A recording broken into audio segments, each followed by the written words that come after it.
Hello everybody and welcome to the channel. In today's video I have a massive review for you guys in the form of the second wave of Plasma series figures based on the new and upcoming Ghostbusters Afterlife movie, a movie which I'm actually really looking forward to. And to be honest with you, this particular wave of figures has got me super excited, as not only are we getting what appear to be the new Ghostbusters, but we're also getting 3 of the original Ghostbusters, which is something that I know many of us have been crying out for years. It's something that 2016 reboot failed to do, and here's hoping that the Afterlife movie does live up to expectations. Although I would actually prefer just to have a movie based on the OG team, but nevertheless, taking a look here at the figures, you can see that we do in fact have the completed builder figure, which is a Sentinel Terror Dog. I believe this is the first time this guy's ever making his silver screen debut, and the builder figure for Hasbro is, I've got to be honest, a little weak, especially in regards to the articulation. In regards to just, I would say, a figurine, it doesn't look bad. You can see in regards to the detail, it's undeniably supposed to resemble that of a Terror Dog. We've got some exceptional mouth detailing going on there. You can see the tongue as well as the gums and the really nasty looking teeth.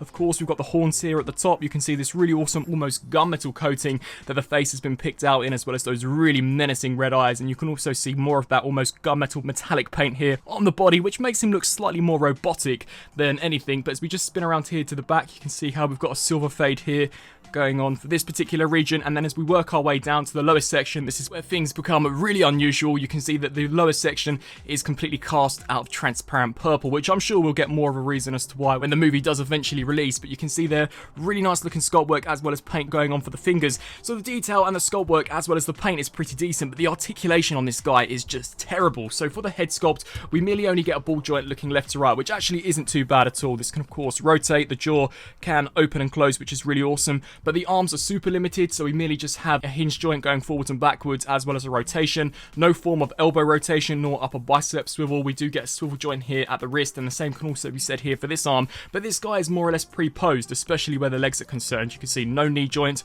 probably down to the simple fact that these are transparent. We merely do just get swivel joints at the upper thighs, but considering the way he's designed, he has to stand in a specific way or he will topple over. So I do wish the articulation was perhaps a little better on this guy, but in regards to a display piece and a new formidable ghost for the team to actually go up against, this guy certainly does look incredibly intimidating. But setting him here off to the side, we'll first of all actually check out the original team of Ghostbusters. So here we've got Peter Venkman. Now, I had never actually picked up the first wave, so I'm unable to tell as to whether or not they have just directly carried over the body and just swapped over the head. But the attention to detail on these figures I actually think is excellent, especially where that likeness is concerned. You can see this looks so awesome. I think the wrinkles as well as the actual face printing technology they've used has turned out so nicely, and the actual texture and hair detailing I think too looks wicked. As we turn our attention to the suit, you can see all of the wrinkles as well as his slightly podgy belly. We've got the Venkman name tag there. You can see really nice attention to detail here on the suits, and as we spin around here to the back, of course, we've got the proton pack as well as the wand, and the attention to detail as well as the paintwork on this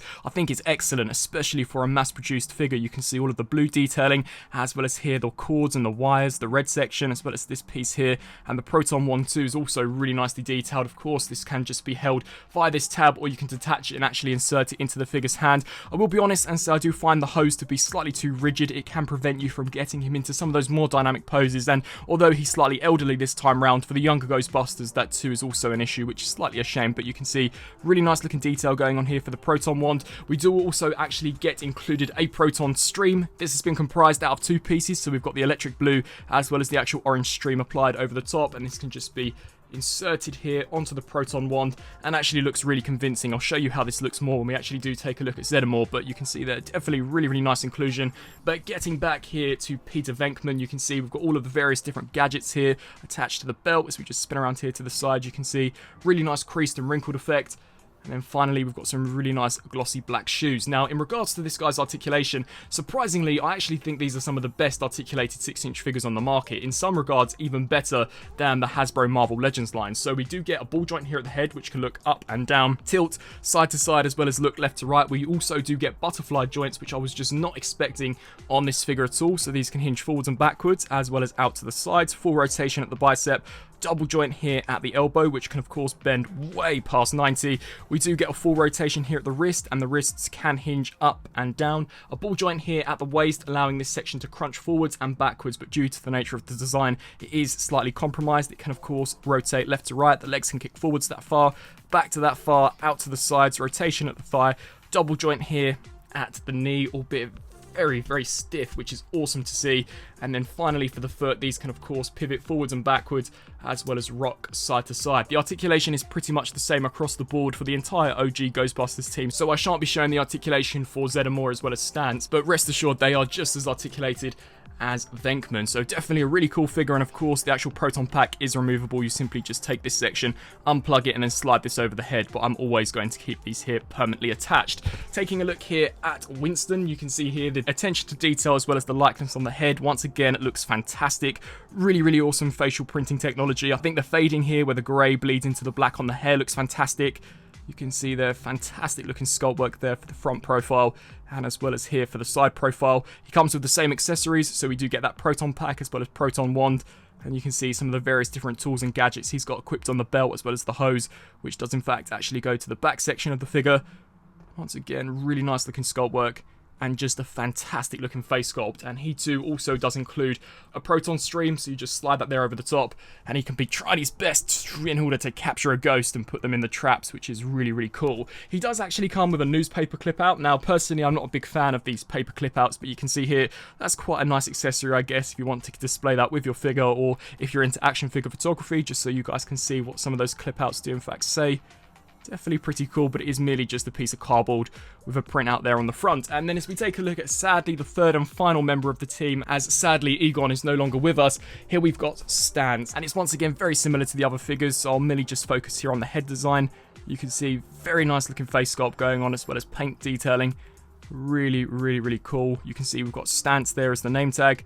Awesome detail going on here for the belt as well as for the rest of the suit. The paint on these figures look really, really well done. Although I will be honest to say the actual proton wand is such a pain here on this particular release to get installed into the proton pack. I do wish they could have actually come pre-installed. I have no idea as to why you have to install them yourselves, but you can see some fantastic detailing going on there, as well as here for the back, and the articulation is the same as pretty much all of the other figures. So let's just sit here off to the side and take a look at his two accessories. So he comes with, once again, a proton stream, the same that we've seen with the other two figures. Looks really, really cool. And then we also do get this book. Now correct me if I'm wrong, but I don't believe we've seen this in the original two Ghostbusters movies. So I do believe this is something that we shall find out more about in the movie, but the detailing on this looks excellent, especially there for the front cover. Sadly, it doesn't open, but you can see some of the different pages. So I imagine we'll find out its purpose more when the movie does eventually hit the silver screen. But actually taking a look here at the new Ghostbusters, now sadly we don't have the entire team. We are missing what appears to be the main female protagonist, which is such a shame seeing as she seems like a really cool character based on some of the trailers. But we'll start off with the smallest member of the team. Here we've got Podcast. Now this guy is tiny, but does actually come with quite a decent amount of accessories. Now we do get this, which I personally believe is an almost radio control for the remote ghost trap that we'll see when we actually do take a look at Lucky. You can see the detailing on that looks fantastic. Pretty decent looking paintwork. You can see we've got the antennae as well as the aerial there, as well as the joysticks, which you'd use it in order to control. It's just been cast out of a cream plastic and can be inserted into either of the hands, and the grip for the most part is pretty decent. We also do get included of what I imagine is destroyed marshmallow men, so you can see we've got all of this destroyed marshmallow applied over the top. You can even pick out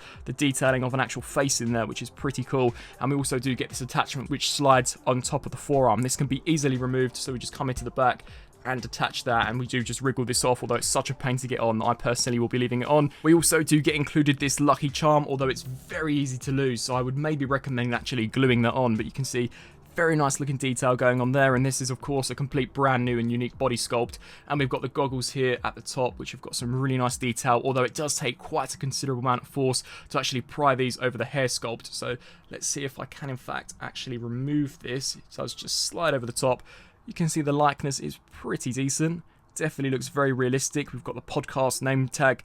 And then as we just take a look here down to the lower section, sadly we've got no hose actually attached to this, but you can see the sneakers there all looking really nice. And the articulation for this guy too is pretty decent. So we get the double joints here at the knees, only single joint here at the elbow due to how small he is. No butterfly joints, but the arms can hinge out to the sides, as well as rotate the full 360, and we get 90 degrees there at the actual elbow, and of course a waist rotation joint, which does in fact have a pretty decent ball joint, and the head can of course look up and down, tilt side to side slightly, and rotate left to right. So he's definitely a pretty cool figure. Then as we turn our attention here to Trevor, I actually think the likeness to the actor on this particular figure is really, really well done. Probably the best out of all of the kid Ghostbusters that we've gotten from the Plasma series so far. This looks super, super cool. You can see fantastic 3D printing technology. The suit, once again, is an original sculpt for this guy. Same proton packs that we saw with the previous Ghostbusters, albeit this time slightly painted differently, especially where this cord is concerned. So there are some modifications made. You can see the proton ones appear to be exactly the same. He sadly doesn't come with a proton stream, but you can just borrow it from one of the other Ghostbusters. And in the case of Podcast, he doesn't come with a proton pack at all. So that is something worth noting. You can see there nice detailing going on here for the harness as well as the actual jumpsuit. And of course, very nice looking detail going on here for the rest of the body, which is pretty decent in my opinion. He comes with a few accessories such as a strand of mini marshmallow men. So you can see here pretty decent looking sculpt work. You can see their faces clearly picked out, which is pretty decent. And then we also do get included, once again, a paper cutout of what appears to be a map, which I imagine we'll find out more of when the movie does eventually hit the silver screen. Now, as we turn our attention here to the final figure in the wave, here we have, in fact, got Lucky. Now, she's pretty cool. You can see she is one of the only kid Ghostbusters to include a proton stream, so her one, instead of being cast out of blue, is in fact cast out of purple, which looks wicked. You can see there you've got the orange stream, and the jumpsuit is original to her body type. You can see the face detailing on that looks pretty awesome. We've got the necklace, which does in fact actually say Lucky, which is really cool. Spin around here to the back, same proton pack, same proton wand, but the jumpsuit is also a complete unique sculpt, which has got some really nice looking detail going on. So overall, pretty decent figures. Now, she actually comes with one of the coolest accessories, that being this radio-controlled ghost trap. We actually see this deployed in the most recent trailer, which looks excellent. And you can see here, really nice attention to detail going on. And it can indeed roll along the ground really smoothly, which is excellent to see. So definitely a very, very nice inclusion where this is concerned. And here for a very quick Plasma series vehicle comparison, we've got the previously released Ghostbusters Afterlife 1/18 scale Ecto-1. Now, it's such a shame that these particular 6-inch scale Plasma series figures don't actually match up with this vehicle, as I think the attention to detail on the Ecto-1 was fantastic, but I'm really hoping that Hasbro do actually approach perhaps an HasLab version of the Ecto-1 with lights and sounds, all of the bells and whistles, and one that is in fact actually in scale with these figures, as I think they'd look fantastic, especially next to the original team. You can see that whilst the scale doesn't work the best, I do think that in a diorama or in photography you could kind of make it work, and at least for my personal display I will be displaying the 6-inch figures surrounding the Ecto-1, so for me it kind of works, but once again I would love to actually get a proper 1/12 scale version of this vehicle. So some final thoughts here for the second wave of Ghostbusters Plasma series figures based on the upcoming Afterlife movie. I actually think these figures are really, really well done. As mentioned beforehand, this is in fact my first introduction to the Plasma series, and I definitely think that this is an awesome line for Hasbro. I've picked up the Marvel Legends line, the Black series, as well as of course the G.I. Joe Classified series, and whilst these figures aren't as articulated as the Classified series, they're definitely on par with the Marvel Legends, and in some regards even better. I think the attention to detail, especially where the likenesses are concerned on the original team of Ghostbusters, is excellent. They've really truly captured their aged appearance, and I think they look wicked. The attention to detail on the jumpsuits, the proton packs, as well as the proton wands too, is also really, really well done, and the figures are surprisingly very, very well articulated, which was something I wasn't expecting. I find the attention to detail on the new team just as good as the old team. I do like some of their wacky accessories, such as the blown up marshmallow men, which you can attach and apply all over the figure's jumpsuit, as well as the proton streams, as well as of course that new remote control ghost trap. It would have been cool if perhaps they would have included a proton stream with Trevor. I really have no idea as to why he's missing one, but then as we actually take a look at the Build-A-Figure, whilst it looks fantastic, I definitely do think the articulation is majorly lacking, and that is sadly what is ultimately letting it down, as the sculpt and paintwork for the most part is pretty awesome, and it's actually a really, really cool looking design. So I am hoping that maybe we can see a fully articulated version of this guy in the future, as they've definitely got the details down, especially where that head sculpt is concerned. So overall, for those of you who are a fan of the Ghostbusters Plasma series figures, I definitely think you'll have a wicked time with these guys. They look fantastic, they really are well articulated, and they do all come with a pretty decent range of accessories. So I really hope that you guys enjoyed this review. I'd love to know down in the comment section below, what do you think of these figures? Will you be adding them to your collection? And also be sure to let me know on what your hopes are for the new upcoming movie. Are you like me, and perhaps would have you preferred just the OG team? I can completely understand as to why they're bringing in the new Ghostbusters, as of course it's almost like they're passing the mantle down, and if the movie does well, I do imagine that we'll see this new younger team a lot more in the future. I thank you all for watching, and until my next review, I'll see you then. Thanks for watching.